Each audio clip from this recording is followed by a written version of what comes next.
How do you do? Storyteller here, and this is really interesting. I was just coming off from taking the other quiz, which was what sort of holiday should you go on, and this quiz, the bipolar screening quiz, popped up when I closed the screen. I don't know why. I didn't click on it. But hey, it's up, so how about we take it? Right? Why not? I don't know why it popped up. I have absolutely no idea. But hey, it's here, so let's do it. At times, I'm much more talkative or speak much faster than usual. I mean, isn't that everybody? We have times when we're talkative, and then we have times when we don't want to talk. I'll say somewhat. No more than usual, I think. There have been times I was much more active and did more things than usual. Again, somewhat. I have my lazy days, and I have days where I don't want to get out of bed. But yeah, I have times when I'm more active than usual. A little, yeah. I'll agree to that. I have days I don't want to do things. I get into moods where I feel very sped up or irritable. Irritable, yes, because I have days where everything just ticks me off. But speed it up? I don't know what that means. But I do have days where I just wake up in a bad mood. So I'll say somewhat. There have been times I have felt both high, elated, and low, depressed at the same time. Hello. I don't know how that's possible. High and low? Elated and depressed? No, not really.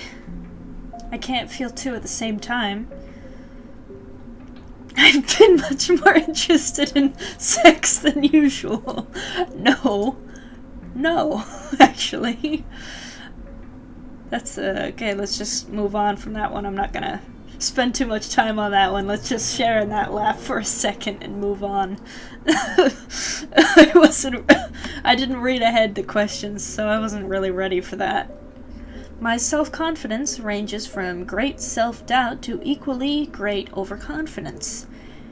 I'd agree with that. That I have times where I get really self-conscious and I get a bit, oversensitive about things, and then I have times when I think I'm the greatest thing since sliced bread, and I get cocky about it. Not in a sense of me being a jerk. I have just days where I get confrontational. Same thing as being irritable. I have confrontational days, and those days where I go, why am I even here on this earth with the rest of you people? So I think we all have those days, but I'll admit it. I do have those days, so I'll say moderately. Save and continue to part 2. There have been great variations in the quantity and quality of my work. To some degree. When I was younger, I didn't, when I first started college, when I was going toward my criminal justice degree instead of a photography degree, I didn't put any effort into it because I didn't want to. I wasn't interested in going to college at the time, and I wasn't interested at all in pursuing criminal justice. I was just doing it to be in college and because I thought I needed to. So, until I gave that up and actually started pursuing what I wanted to do, I didn't put any quality into my work. I didn't care. I was flunking classes. Getting D in criminal justice when that's my major. I didn't care. English, I was getting A's, and composition and creative writing. I took what was that? I've taken art classes and things like that. I've gotten A's in. By the way, last semester, my art history class, I got an A-. I just figured that out. That's fun. But yeah, things like the arts, I was getting good grades in, but things like criminal justice and law courses, I was getting horrible grades. I wasn't passing. Go figure. I didn't want to do it. So, I'll agree moderately that when I'm not invested in something and when my heart's not in it, that I don't put a lot of effort into it. That's just how I am. When I care about things, I go at them with everything I've got. But when I don't care, I'm not going to put any effort in. I don't care. For no apparent reason, I sometimes have been very angry or hostile. That kind of goes along the lines of being irritable. Like, I wake up in a bad mood a lot of times and I just don't want to talk to people. And working in retail, that doesn't really fly, so I have gotten into conflicts at work over my attitude. But I wouldn't say angry. Hostile, maybe, but not angry. So I'm gonna say somewhat.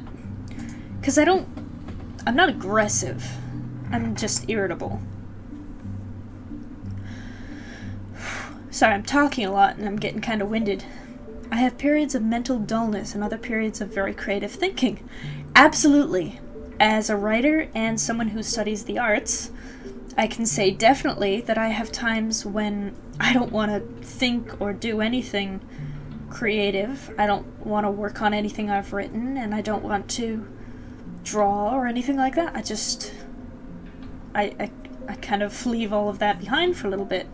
And then I have other days where I want to write, I want to make poetry, I want to draw, I want to paint. I can't paint. Those of you who know me, for the life of me, I cannot paint, but I'll try because I want to. I want to learn how to paint. But preschoolers do better than me. Honestly, I am the worst painter you will ever meet. I'm not being, putting myself down. I think it's funny. I want to learn how to paint. But to this point, I am the worst painter in the world. So, this is definitely me. I have days where I just completely creative slump. And other days, I'm bursting with creativity. So, I'll say quite a lot, actually. This is me. At times I'm greatly interested in being with people, and other times I just want to be left alone with my thoughts.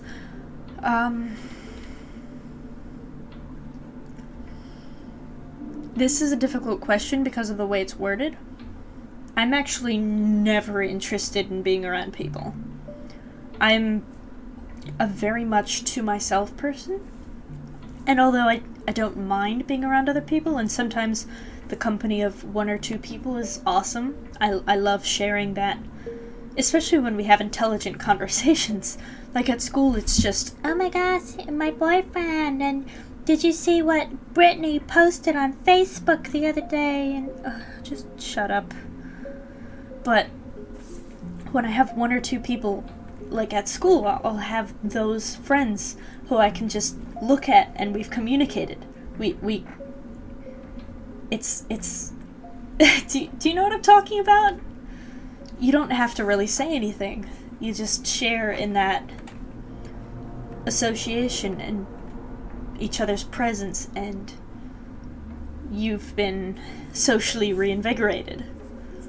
I don't know how to explain that unless you get the feeling too. Like, you don't need to be having a conversation, but having an in-depth conversation with someone on the same thinking process as you can be very inspiring too. It can be very empowering to share an interest with someone who understands what they're talking about. I don't know what I'm talking about. Anyway, my point was, I'm not interested in being around a bunch of people or spending time with a lot of people, but having a conversation with one or two people that I share interests with, or I don't know, that just sharing time with, that we click together. Do you get that? I think you get that. So I'm gonna say somewhat, just because the way this is worded. It says people, but it doesn't say how many people, and most of the time I just want to be left alone. I'm one of those people who's actually quite content just sitting at a table by myself, headphones in, reading, perfectly fine. That's me. So I'm gonna say somewhat. I have had periods of great optimism and other times of equally great pessimism. I actually think that's really healthy. I think being too optimistic you're setting yourself up for a lot of potential failures, and you're not being realistic all the time if you're just being optimistic. Like, if you're only seeing the bright side of things, I think you're in denial. Because there's a lot of bad stuff that goes on, and there's a lot of bad things that could happen, and there's a lot of things that could go wrong in situations. But at the same time, being overly pessimistic, you're being negative, you're being critical, you're dragging other people down, you're taking away inspiration, you're beating down ideas, just being overly pessimistic, you're taking away hope.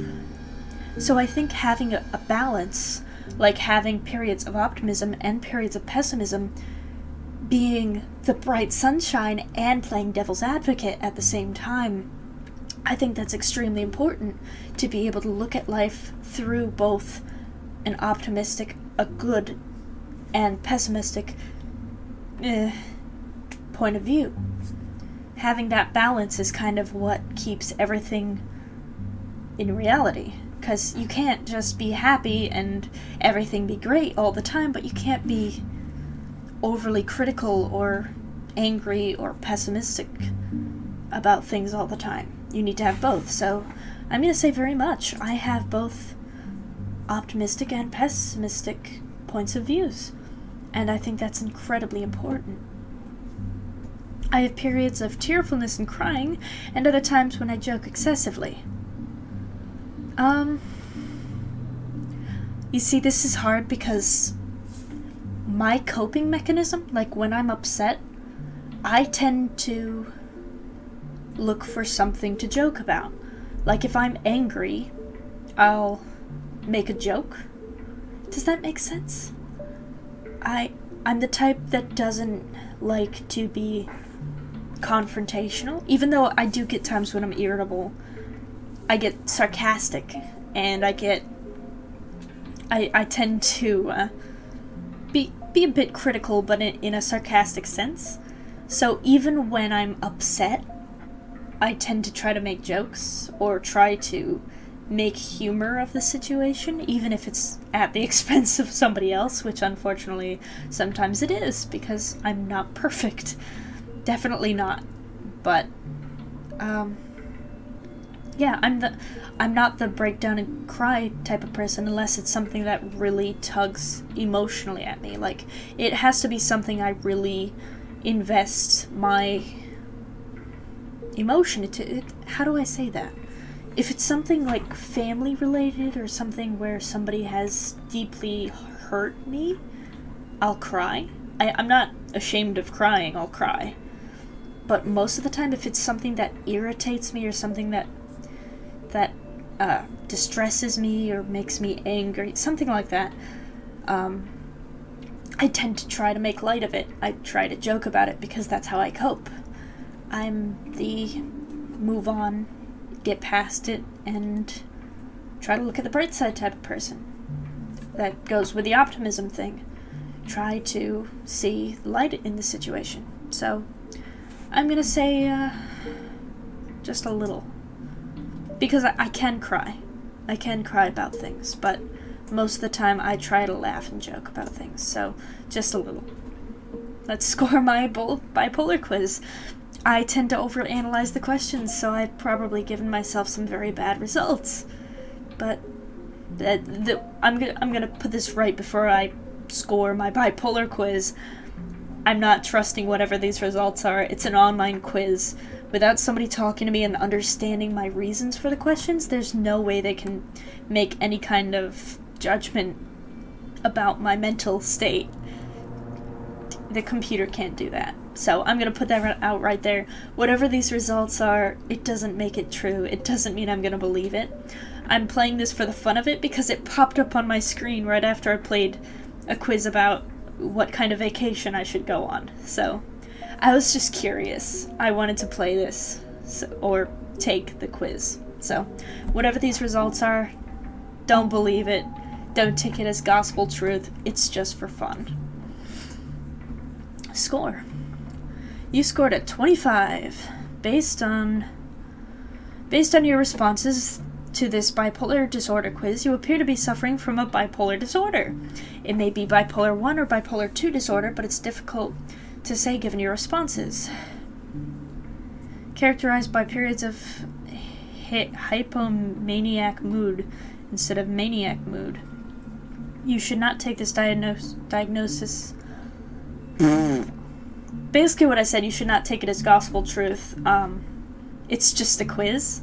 But according to them, I'm in a 25, which is bipolar disorder likely. So I'm on the shallow end of... Yeah, I'm on the shallow end of a likely disorder. Just below what I got is either bipolar disorder or depressive disorder. So I have the possibility or likelihood, according to this quiz, of being bipolar. So yeah, as this says, it's just a quiz. It's just a it's not official. It's nothing that can be taken as gospel truth. It's just a quiz. But according to them, I could be bipolar. I could be bipolar. So that's interesting. I was just curious. Alright, so apparently I could be bipolar, but I'm definitely not a psychopath, according to the other quiz, which we still have to question.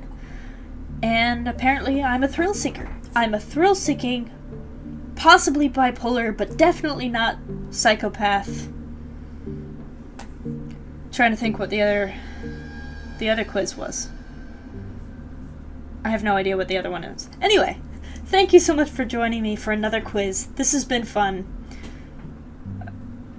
Results were, at the very least, interesting. So, thank you guys so much for watching, and I will see you guys in the next video. Bye-bye!